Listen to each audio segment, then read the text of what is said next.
Ciao, ti do il benvenuto su InfemMath. In questa playlist mi propongo, per quanto mi è possibile, di rispondere alle domande degli utenti di YouTube. Pertanto, se hai qualche richiesta particolare su Excel o qualche dubbio, non esitare a chiedere qui sotto nei commenti. Non appena avrò un po' di tempo, cercherò di risponderti. La richiesta di un visitatore del mio canale, che ringrazio molto, è la seguente. Selezionando da un menu a tendina il nome dell'intestazione di una colonna di una tabella, come faccio a richiamare i dati dell'intera colonna, facendo in modo che la colonna estratta sia immediatamente formattata in base alla tipologia dei dati in essa contenuti? È possibile ottenere questo risultato senza utilizzare il Visual Basic for Application? Se vuoi, puoi mettere in pausa il video e provare tu a trovare una strategia risolutiva. In alternativa, continua a seguirmi. Ti propongo la mia soluzione subito dopo la sigla.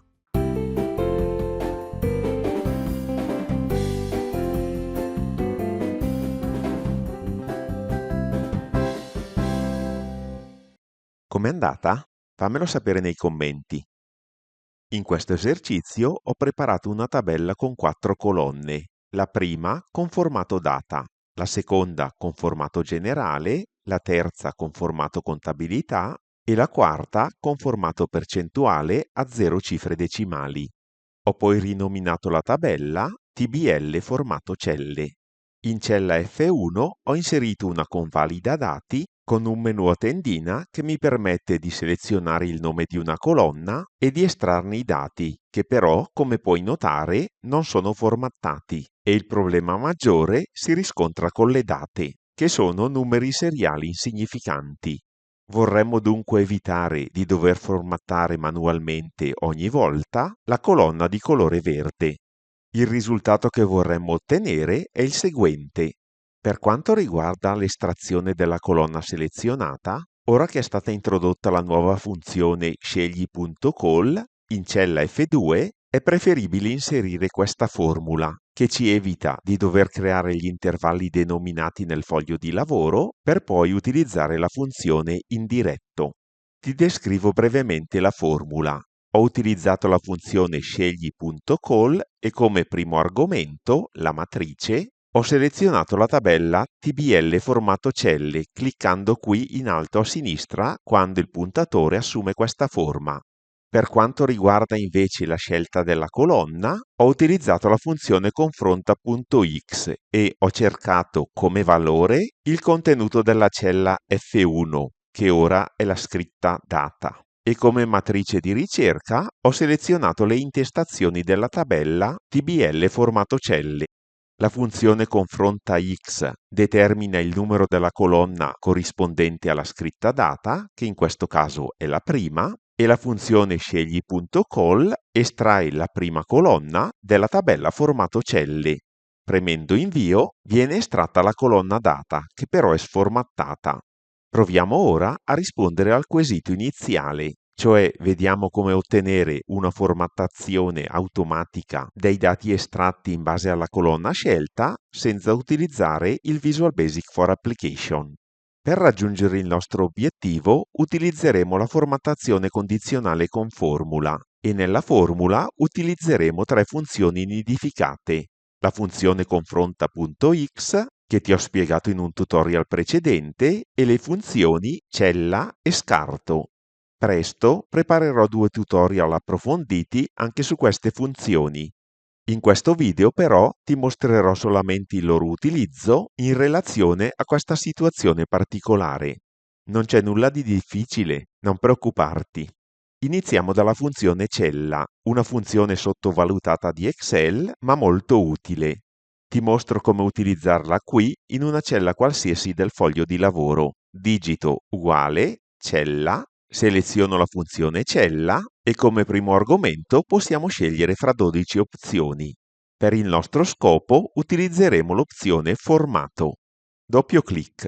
Chiudendo la parentesi e premendo invio, la funzione cella rileverebbe il formato della cella H1, ma utilizzando il secondo argomento e quindi digitando punto e virgola e selezionando una cella qualsiasi, Premendo Invio, Excel restituirà il codice identificativo del formato della cella selezionata.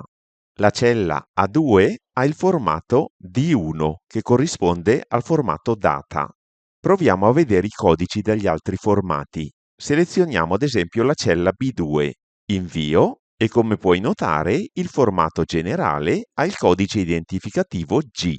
Per quanto riguarda il formato contabilità, seleziono la cella C2, premo Invio e il codice è C2, dove C sta appunto per contabilità, ed il 2 indica il numero delle cifre decimali, quindi contabilità a 2 cifre decimali. Vediamo anche il formato percentuale. Selezionando la cella D2 e premendo Invio, otteniamo P0, percentuale a 0 cifre decimali. Ho scritto una tabella contenente i codici identificativi che utilizzeremo. Te la mostro. Come già detto, il formato generale ha il codice G, il formato data in cifre, il codice D1, il formato contabilità a 2 cifre decimali, il codice C2, la percentuale a 0 decimali, P0, quella a 2 decimali, P2, se avesse 10 decimali sarebbe P10. Il formato numerico a 0 cifre decimali, F0, a 2 cifre decimali, F2. Fra poco utilizzeremo 4 di questi codici. Ti voglio però ora spiegare la funzione scarto.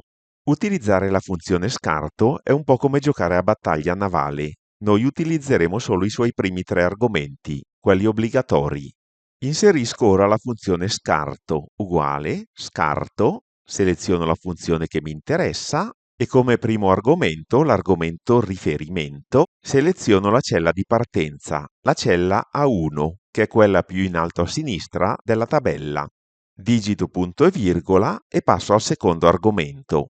Il secondo argomento è un numero ed è il numero delle righe di cui mi sposto verso il basso rispetto alla cella di partenza. Digito ad esempio 3. In questo modo Excel andrà a cercare il dato che si trova 1, 2, 3 righe sotto la cella di partenza. Se il numero fosse negativo, Excel si sposterebbe verso l'alto. Digito di nuovo punto e virgola e passo al terzo argomento. Anche il terzo argomento è un numero ed è il numero delle colonne di cui ci vogliamo spostare verso destra. Digito ad esempio 2. Dunque Excel partirà dalla cella A1, si sposterà di 3 righe verso il basso e di 2 colonne verso destra, restituendo così il contenuto della cella C4. Chiudendo la parentesi e premendo Invio, il risultato è proprio 7. Ad esempio, se io avessi digitato 4 per spostarmi verso il basso di 4 righe e 1 per spostarmi verso destra di una colonna, il valore restituito sarebbe stato pesche. Infatti sono partito dalla cella A1, sono sceso di 4 righe e mi sono spostato verso destra di una sola colonna. Se non volessi spostarmi verso destra, sarebbe sufficiente digitare 0 come terzo argomento, cioè uno spostamento verso destra di 0 colonne. Formattando poi adeguatamente la cella con il formato data in cifre, otterrei la data corretta, 30 ottobre 2025. Per rilevare la formattazione delle colonne della tabella, possiamo inserire A1 come cella di partenza, e questo è il primo argomento della funzione scarto. 1 come numero di righe verso il basso, e questo è il secondo argomento. Mentre per individuare il terzo argomento, e cioè il numero di colonne verso destra, possiamo utilizzare la funzione confronta.x, come già fatto in precedenza, e diminuire di 1 il risultato trovato, poiché ad esempio il formato della cella C2, che si trova in terza colonna, si ottiene partendo dalla cella A1 e spostandosi verso destra solamente di 2 colonne, cioè 3 meno 1. Fatta questa premessa, possiamo procedere con la formattazione condizionale. Data la complessità della formula, iniziamo a inserirla in una cella qualsiasi del foglio di lavoro e quando sarà pronta la copieremo e la incolleremo all'interno della formattazione condizionale. Inserendola in una cella del foglio di lavoro avremo il vantaggio derivante dal fatto di poter utilizzare gli screen tip e potremo così verificare immediatamente l'efficacia della formula inserita. Procediamo. Il mio obiettivo è quello di generare una formula che dia come risultato vero o falso. Quando il risultato sarà vero, verrà applicata una formattazione condizionale opportuna. Procediamo per gradi e iniziamo ad individuare il codice formato della cella A2. Digito uguale, cella, seleziono l'opzione formato, digito punto e virgola e come secondo argomento seleziono la cella A2 e premo invio. A questo punto però la cella di cui voglio individuare il formato non è la cella A2, ma è la cella che si trova in seconda riga nella colonna individuata mediante la mia scelta per mezzo del menu a tendina. Dunque, per individuare l'indirizzo della cella che mi interessa, utilizzerò la funzione scarto. Clicco di nuovo nella cella contenente la formula, mi posiziono qui nel secondo argomento ed inserisco la funzione scarto. Digito dunque scarto, seleziono la funzione scarto e come primo argomento seleziono la cella A1. Siccome siamo in una tabella, compare un riferimento strutturato, ma sarebbe sufficiente A1. Digito punto e virgola e successivamente 1 per dire a Excel che voglio scendere di una riga. Digito punto e virgola e passo al terzo argomento. Ora, per determinare il numero di colonne di cui mi voglio spostare verso destra, utilizzo la funzione confronta.x. Digito confronta, seleziono la funzione confronta.x e chiedo a Excel di confrontare il contenuto della cella F1 contenente l'intestazione della colonna scelta, punto e virgola, con l'intervallo delle intestazioni della tabella, che seleziono. Chiudo la parentesi della funzione confronta e come detto in precedenza sottraggo 1, poiché la funzione confronta mi darebbe come risultato 3, terza colonna, ma io parto dalla cella A1 e quindi mi devo spostare solamente di 2 colonne, quindi 3 meno 1. Chiudo ora la parentesi della funzione scarto e premo invio e come puoi notare è comparso proprio il formato della cella C2. Selezionando ad esempio la colonna delle percentuali è comparso P0 percentuale a 0 cifre decimali. Siccome con la formattazione condizionale ci sono problemi con i riferimenti strutturati delle tabelle, prima di copiare la formula, converto in intervallo normale ogni riferimento strutturato. Ad esempio, questa era la cella A1, che blocco mediante il tasto F4, mentre questo era l'intervallo delle intestazioni. Siccome non voglio che venga selezionato in automatico, seleziono ad esempio le celle sottostanti. Blocco i riferimenti mediante il tasto F4 e cambio il numero di riga. Al posto di 2 digito 1 e anche qui 1. Ora che la formula non contiene più riferimenti strutturati, la seleziono e la copio. CTRL-C e premo il tasto invio. Seleziono ora la colonna verde in cui voglio applicare la formattazione condizionale e nella scheda Home clicco su Formattazione condizionale, scelgo Nuova regola, utilizzo una formula per determinare le celle da formattare.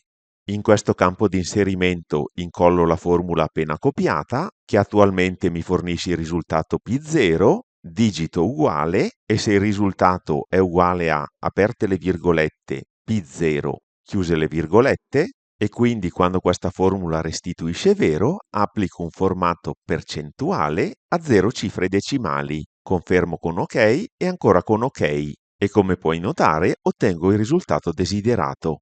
Ora che la formula è stata inserita, è tutto molto semplice. Clicco di nuovo su Formattazione condizionale, Gestisci regole, metto la spunta su Interrompi se vera, seleziono la formula appena inserita e la duplico altre 3 volte, poiché sono 4 le mie colonne.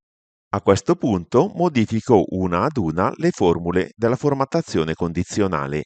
Nella prima colonna devo controllare se è presente il formato data, quindi seleziono la prima formula, modifica regola, al posto di P0 digito D1, che è il formato delle date, e imposto un formato data in cifre, cioè la prima scelta. Confermo con OK e ancora con OK. Per quanto riguarda la seconda regola, la seleziono, imposto il formato generale, poiché la seconda colonna ha formato generale, e dunque digito la lettera G e imposto un formato generale. Confermo di nuovo con OK e OK. Passo dunque alla terza regola, è imposto il formato contabilità, formato C2, contabilità a 2 cifre decimali. Clicco di nuovo su formato, contabilità e imposto le 2 cifre decimali. Confermo di nuovo con OK e con OK. L'ultima regola è già corretta poiché è la prima che ho impostato. Confermo con OK e verifico il corretto funzionamento delle formattazioni appena inserite: data, generale, contabilità e percentuale, e come puoi notare funziona tutto correttamente. Posso cancellare la formula di appoggio e l'esercizio è terminato. Dunque, mediante le funzioni confronta.x, scarto e cella, siamo riusciti a impostare una formattazione condizionale che ci consente di estrarre una colonna già formattata da una tabella. Spero di essere stato abbastanza chiaro. Se tu per caso avessi trovato un'altra strategia risolutiva, ti invito a scrivermelo nei commenti. Se ritieni che questo video sia stato utile, ti invito a mettermi un like e a condividerlo con gli amici. Se invece hai qualche richiesta particolare, scrivimi qui sotto nei commenti e non appena avrò un po' di tempo ti risponderò. Ci vediamo nel prossimo video. Ciao!